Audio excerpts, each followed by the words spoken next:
The ground shook like it was alive. Every blast from the war tore open more of the alien city. Buildings collapsed in clouds of black dust. Fires burned in the distance, painting the night sky red and gold. The air smelled of smoke, blood, and fear. Human soldiers moved through the ruins, their boots crunching over broken glass.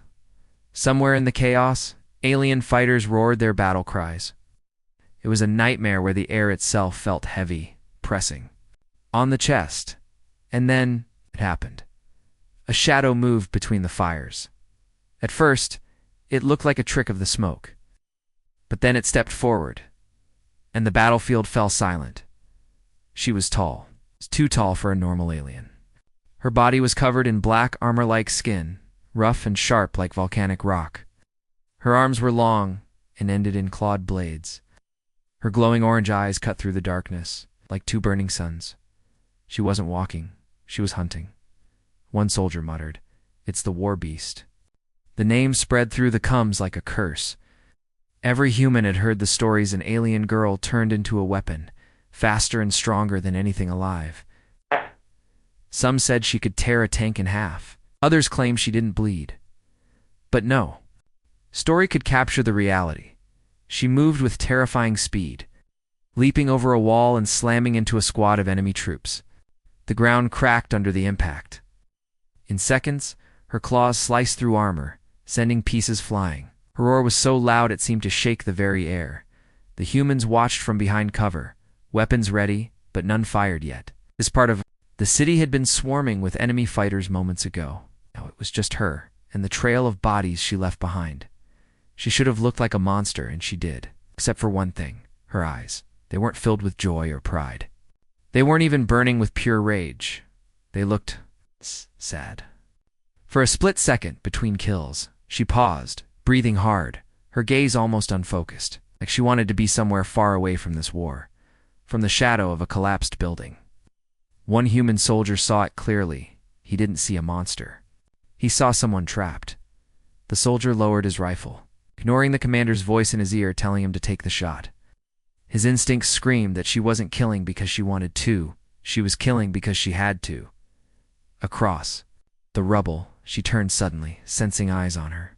The two locked gazes. The human felt the world slow down.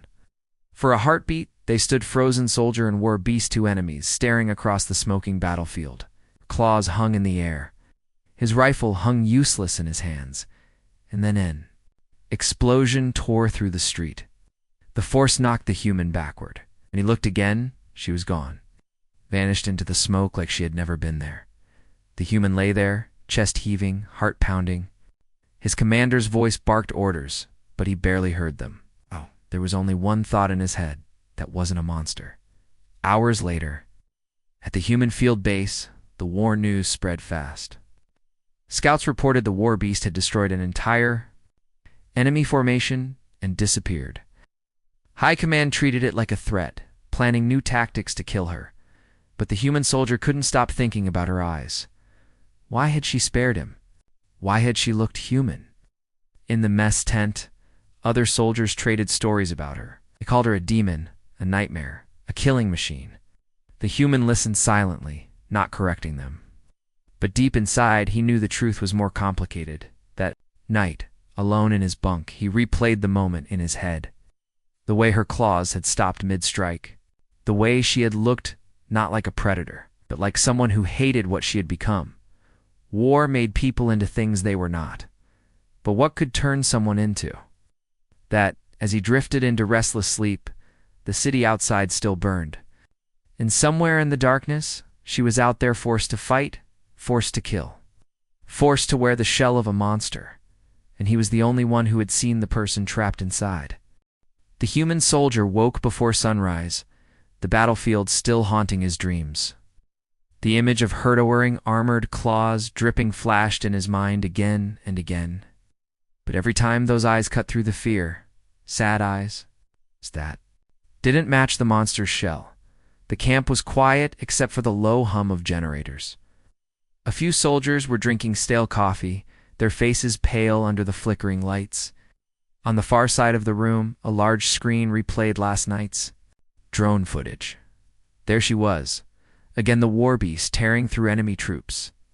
But now, with the ability to pause and slow the video, the human soldier noticed details others ignored. She never attacked unarmed aliens. I passed over wounded fighters without finishing them. Twice, she had shielded children caught in the crossfire before moving on. It didn't fit the story everyone believed. His commander walked in, tall and sharp-eyed, carrying a datapad. "We have orders. High Command wants her eliminated before the next assault. You'll be part of the tracking unit." The human nodded, but his mind was somewhere else. Eliminate her? Without even trying to understand what she was? Later that day, the tracking unit set out into the ruins. The city was a graveyard. Now walls collapsed, streets littered with broken machines. The smell of smoke still heavy in the air. The human soldier moved ahead of the group, scanning the shadows. Every corner looked like the one where she had stood last night. Every echo of distant movement made his pulse race. When the team stopped to check for heat signatures, he pulled out a small device from his own Paka portable projector. It flickered to life, showing the freeze frame of her mid-fight from last night. Her claws were raised, but her eyes. He zoomed in. Even pixelated, they looked the same. Tormented, reluctant. "Still staring at your nightmares?"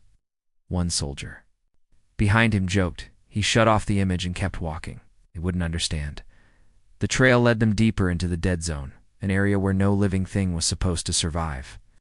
Buildings leaned dangerously. Their upper floors collapsed into the streets.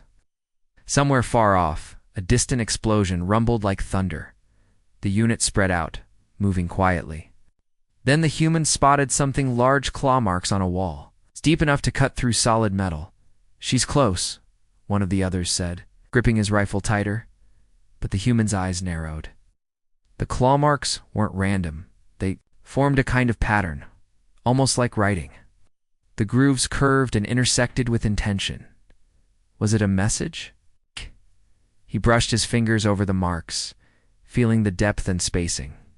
The thought hit him hard. What if she had left this here on purpose? "Hey, we've got a signal," someone called from ahead. The human followed the others toward the ping's location. It was an old transport yard, the ground cracked and scattered. With rusted parts, in the center sat a wrecked armored carrier, its hatch blown off. "Thermal says something's inside," the scout whispered. The unit moved in, rifles aimed. The humans stayed at the back, heart pounding. This was it. They might find her here. The lead soldier yanked open the carrier door. The smell hit first blood and scorched metal.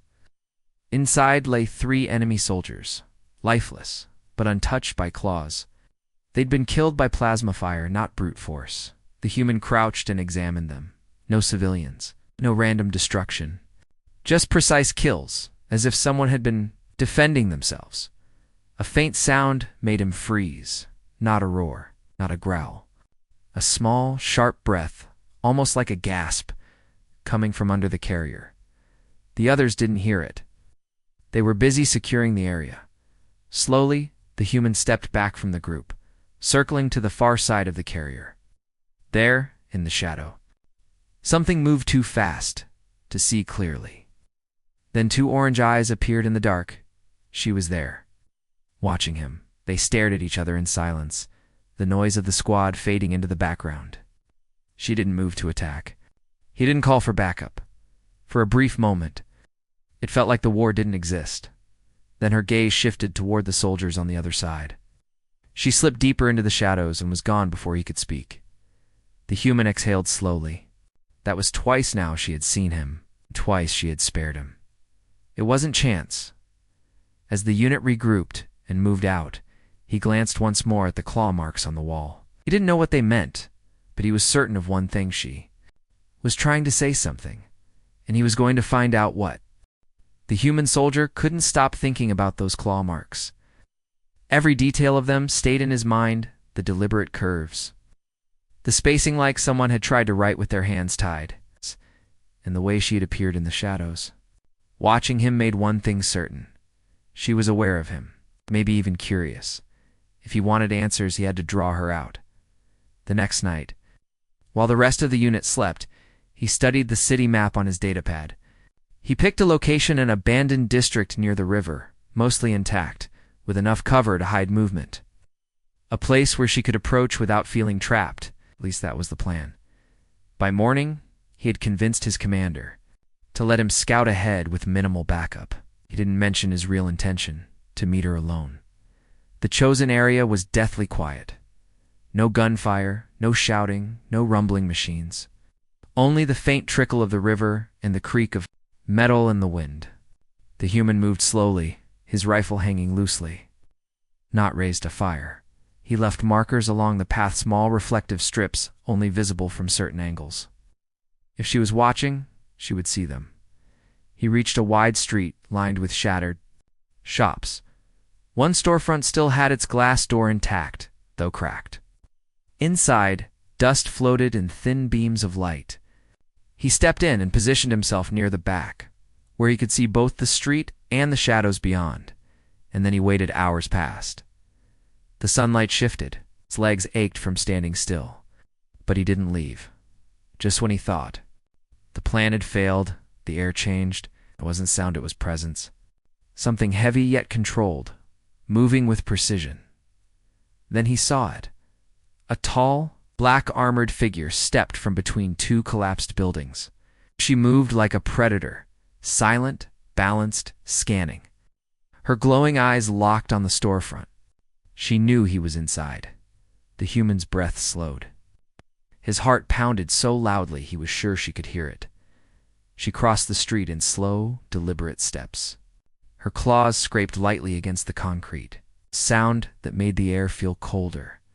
When she reached the doorway, she didn't rush in. She stood there, half in shadow, studying him. "I know you can understand me," he said softly. "Seen what you do? You don't kill without reason." She tilted her head slightly but said nothing. "You're not a monster," he continued. Before he could finish, movement exploded from the rooftops. Enemy drones, 3 of them dropped into the street, weapons locking on, as the human swore under his breath. The trap wasn't his anymore. Someone else had set one for her. The drones opened fire, plasma bolts tearing through the air. The human dove to the ground, but he wasn't the target they were aiming for her. She reacted instantly. With a roar, she leaped, slashing one drone. Out of the sky in a spray of sparks, another fired at her side, and she twisted in midair, landing on the wall like it was the floor, then launching herself again. The third drone spun toward the human. Before he could aim, her massive frame slammed. Down in front of him, claws up, blocking the incoming shots. The plasma bursts ricocheted off her armored shell, scorching the floor but leaving him unharmed. For a moment, their eyes met again, closer this time, the glow of hers reflecting off his face. There was no hate there, only urgency. She turned, tearing into the last drone until its metal body collapsed in pieces. The street fell silent again, smoke drifting upward. The human stood slowly. His ears still rang from the blasts. "You saved me." She didn't reply, but the faintest shift in her gaze told him she had heard. Then, without warning, she stepped back into the shadows of the street. Armored form shimmered faintly, as if fading. Within seconds, she was gone, leaving only the wreckage of the drones and the smell of scorched metal. When the human returned to base, his commander was waiting. "I heard you engaged enemy drones. No sign of the war beast." The soldier hesitated. "No, she's still out there." He didn't mention the truth that she had been the reason he was still alive. That night, lying awake, he thought about the moment she had stood between him and death. She hadn't needed to. She could have let the drones finish the job. She hadn't. It wasn't chance anymore. Something was changing. It's not just in how he saw her, but in how she saw him. The rain came without warning. It began as a light drizzle, hissing as it touched the fires still burning in the ruins. Then the clouds opened, pouring down on the broken city, washing blood and dust into dark rivers between the rubble. The human soldier moved through the wet streets alone, ignoring the water dripping from his helmet. He hadn't told his commander where he was going. He didn't need permission for this. Not anymore. Somewhere in this district she was hiding. He could feel it. He followed the sign's fresh claw marks on a wall. Footprints in the mud, shattered metal from the destroyed drones 2 nights ago. The trail led him to a half-collapsed warehouse at the edge of the river. The inside was dark. The sound of rain on the broken roof loud enough to drown out softer noises. He stepped carefully, rifle hanging loose in his hands. Then he heard a low, shaky breath. It wasn't the roar of the war beast. It was smaller, weaker. The sound came from behind a stack of rusted cargo containers. He moved closer, boots splashing in shallow puddles. As he rounded the corner, his breath caught. She was there, but she wasn't the monster. Her black armored shell was gone. Instead, she knelt on the wet floor, her bare skin pale against the shadows. Her hair, damp from the rain, clung to her face. She hugged her knees, trembling, her claws replaced by slender fingers still tipped with faint, unnatural ridges. For a moment, she didn't notice him. She was staring at the ground, whispering words in her own language, over and over like a prayer. When she finally looked up, her orange eyes still glowed faintly, but softer now. She froze when she saw him. He didn't raise his weapon. "You're different," he said quietly, almost afraid to break the moment. She didn't answer right away. Her gaze darted to his hands, his face, then back to the ground. "It doesn't last forever," she said, her voice low and rough. "The shell, the monster, it fades. For a while." He stepped closer, water dripping from his coat. "Why do you use it?" Her expression hardened, not in anger, but in pain. "Because I have to. They gave me the serum. I said I could save my people. Said I could end the war faster. But every time I use it, it takes more from me." She lifted her hand, flexing her fingers. The ridges shifted slightly, as if something beneath her skin wanted to push through. "One day," she whispered, "I won't come back from it. I'll stay the monster." The human's chest tightened. He could see it now, the truth she carried. To her people, she was a weapon. To the humans, a threat. To herself, a prisoner. Why? "Not stop?" he asked. Her laugh was short, bitter. "Because if I stop, my people die. The enemy doesn't fear anyone else."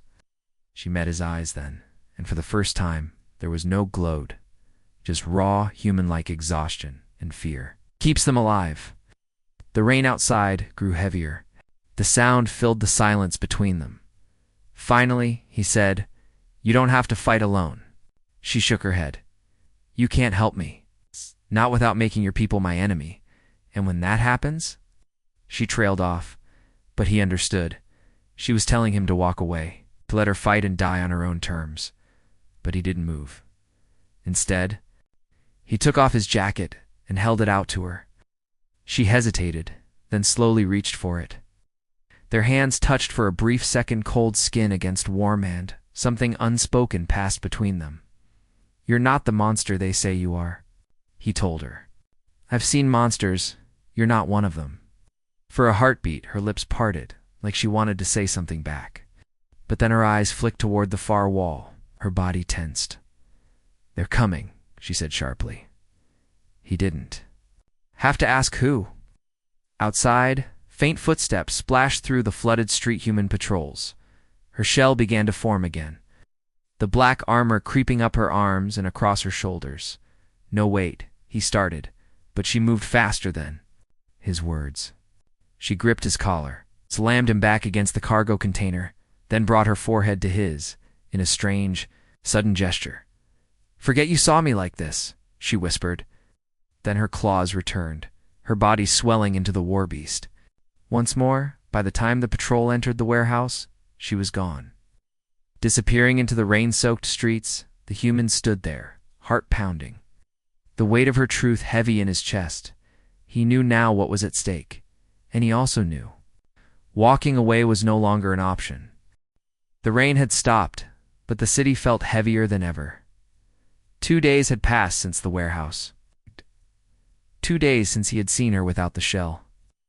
2 days since she had told him the truth. The human soldier tried to focus on his duties, patrols, reports, weapon checks, but his thoughts kept drifting back to her voice, her tired eyes, and the way her fingers had trembled as the black armor began to creep over her skin. She was running out of time that evening. He was called into the commander's tent. Maps covered the table, red marks showing enemy positions. At the center was a large circle. This, the commander said, pointing, is where the war beast is expected to strike next. She's become a predictable asset to their forces. Means we have one chance to set a trap and end her. The human's stomach turned. What happens if she's taken alive? The commander gave a dry laugh. That's not on the table. You don't keep a rabid animal in a cage. The soldier kept his face still, hiding the churn of emotions inside. If they set this trap, they would kill her. But if he warned her, he'd be betraying his own people. The next day, he found himself in the heart of the trap zone, a long, narrow street between two collapsed apartment towers. Human forces hid in the shadows, ready to unleash a storm of fire when she appeared. Hours crawled by. Then the ground began to tremble. She came, not sprinting, but walking slowly, her armored shell glistening in the pale light. Her claws clicked against the cracked pavement. Soldiers gripped their rifles tighter. The commander raised his hand to give the signal. The human's breath caught. He couldn't do it. Before the order could drop, the soldier stepped into the open street. Gasps echoed from the hidden troops. What the hell is he doing? Someone hissed through the comms. Her glowing eyes locked on him instantly. She didn't attack. She tilted her head slightly, almost curious. You're walking into an ambush, he said, his voice low but urgent. You need to leave now. For a moment she didn't move. Then she said, You risk your own life to warn me. Because you're not my enemy, he answered, before she could reply. A distant shout rang out. Someone had spotted the breach in the plan. The commander roared, Open fire. Gunfire exploded from both sides of the street. Plasma bolts and bullets ripped through the air. She moved instantly, crossing the distance between them in less than a second. Her claws hooked into his armor, not to harm, but to drag him toward cover. A blast from a grenade lit the street in white fire. The shockwave threw both of them behind a collapsed wall. You'll be marked as a traitor, she said, her voice sharper now. Better that than watching them kill you, he replied, without hesitation. Her expression shifted. For the first time since they'd met, she didn't look like a soldier or a weapon.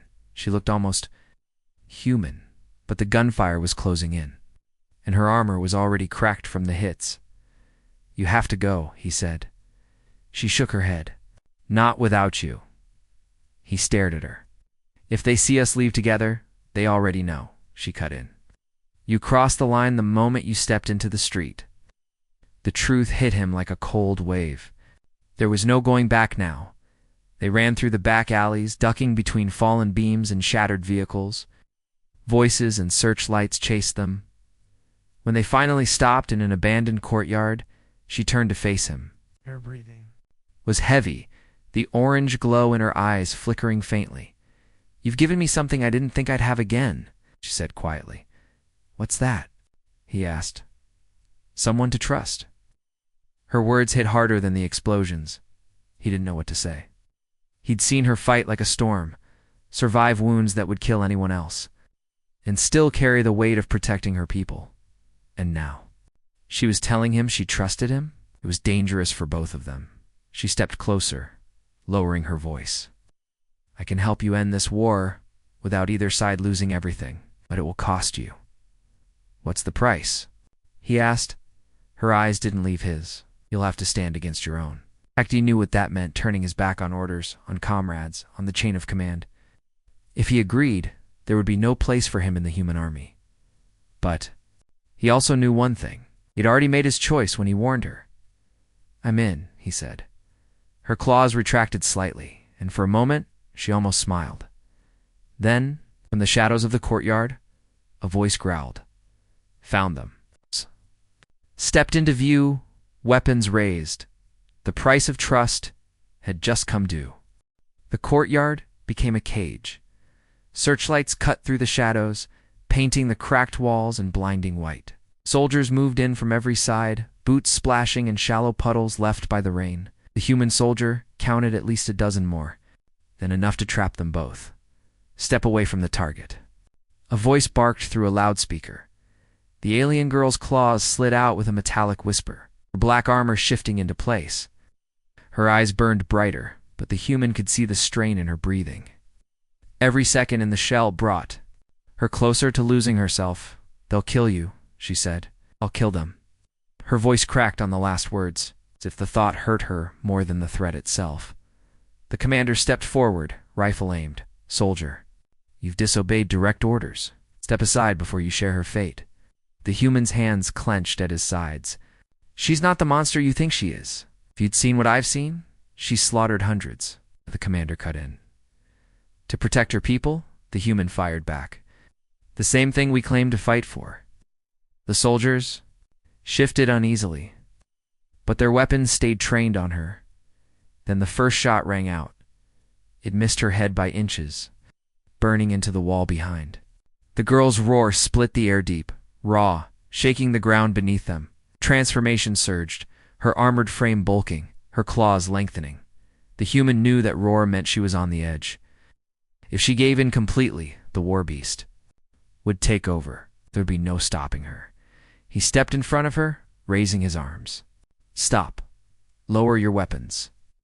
The commander snarled, "Move, or we drop you both." But the soldier didn't move. "You fire, and you're not just killing her. You're proving everything the enemy says about us." A tense silence followed.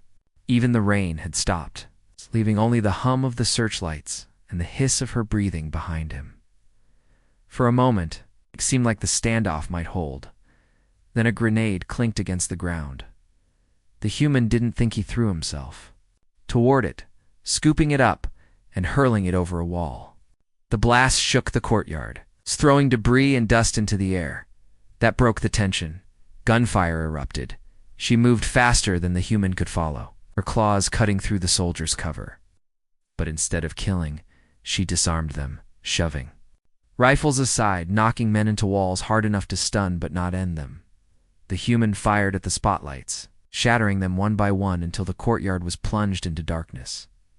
"Go," he shouted to her, but she didn't leave. Instead, she stood over him as another squad poured in through the far gate. Their weapons lit the dark with blue plasma fire. She took the hits head on, her armor cracking but holding. "You can't keep this up," he yelled. "Neither can you," she shot back. He realized she wasn't just protecting herself, she was shielding him from every angle. Every time he moved, she moved to cover him, her massive form always between him and the danger. The fight spilled into the streets. Searchlights from hovering drones swept over them as more troops closed in. Explosions tore apart nearby buildings, sending showers of dust and rubble down. Somewhere in the chaos, she staggered. He caught her before she hit the ground, feeling the heat radiating from her armor. "What's wrong? It's burning me," she gasped. Her claws twitched uncontrollably, the glow in her eyes flickering like a dying flame. The serum was eating her alive. He could see the choice in her face: keep fighting and lose herself forever, or stop and die here. He made the decision for her. He pulled a smoke charge from his belt, yanked the pin, and threw it into the street. Thick gray fog swallowed them, hiding their retreat. They ducked into a collapsed subway entrance, the noise of the battle muffled above. She slumped against the wall, her armor slowly receding, revealing pale, trembling skin. "You risked everything," she said quietly, her voice almost too weak to hear. "So did you," he replied. Her eyes met his in the dim light. "If we don't end this tomorrow, I won't have enough left to fight. I'll be gone." The human's jaw tightened. "Then tomorrow we end." Above them, the city still burned. But in that hidden pocket of quiet, a soldier and the so-called war beast had made a promise, one that would decide not just the war, but whether she lived long enough to see peace. The dawn was not quiet. Artillery thundered in the distance, shaking the earth with every strike.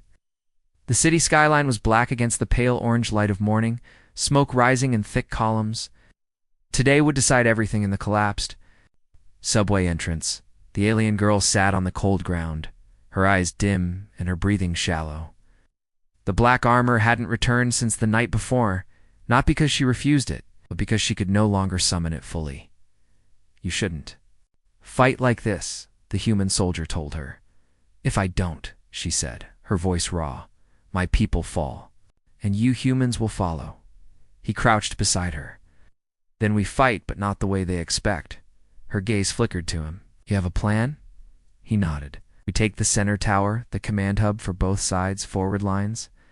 If we control it, we can force them to talk instead of kill. She gave a faint, almost bitter smile. Talk? In this war? You trusted me once, he said. Do it again. For a long moment, she said nothing.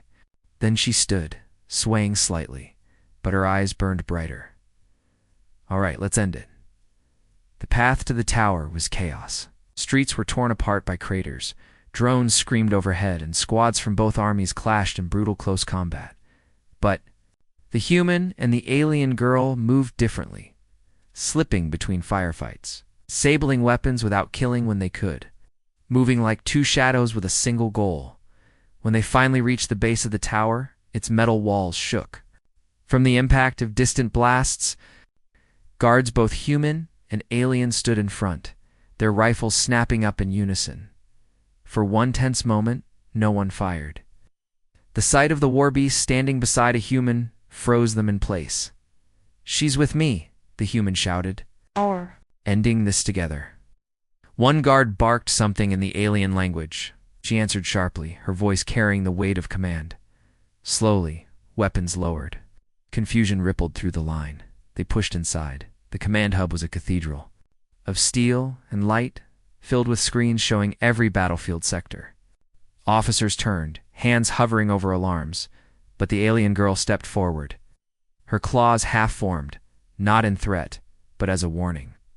The human slammed his rifle on the table. This war ends now. You've both been using her as a weapon. She's not your monster.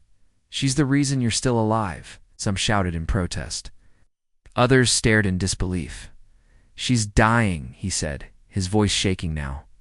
Every time she uses that shell, it burns more of her away. And you both. Sides just keep throwing her into the fire. The alien girl stood beside him, silent until now. Then she spoke in her own tongue words that made even the highest ranking. Officers flinched. She told them what the serum really did. How it twisted her body, how it erased her thoughts, how one day soon she wouldn't come back from it, she told. Them she had fought not for victory, but to keep civilians alive. And then she said, if you want this war to continue, you'll have to do it without me. The silence that followed was heavy. Somewhere far away, the sound of guns began to fade, not because of any order. Seeing what was happening here on the live feeds, the war beast was standing beside a human. Not killing, not roaring, just speaking. One of the alien generals finally stepped forward. If we agree to talks, will you stay out of the fight? She looked at the human. He gave a small nod. Yes, she said. If both sides stand down, I will not fight again. The agreement was fragile, but it was enough. Orders were sent. The gunfire outside stopped completely for the first time in months. When they stepped out of the tower, the city was eerily quiet. Soldiers from both sides stared, unsure what to do with their weapons now. The human glanced at her. You did it. We did it, she corrected softly. He noticed her legs shaking. Without thinking, he moved to steady her. The armor was gone. Now, her skin cold against his hand. You're free, he said. She gave him a tired smile. Free and broken. Then we'll fix that too, he told her. For the first time since they'd met, she didn't look like a soldier, a weapon, or a monster. She looked like someone who could finally rest, as they walked away from the tower together. The morning sun cut through the smoke, touching the city with a light it hadn't seen in years. And in that light, the war beast was going to leaving only the girl the human had seen from the very beginning.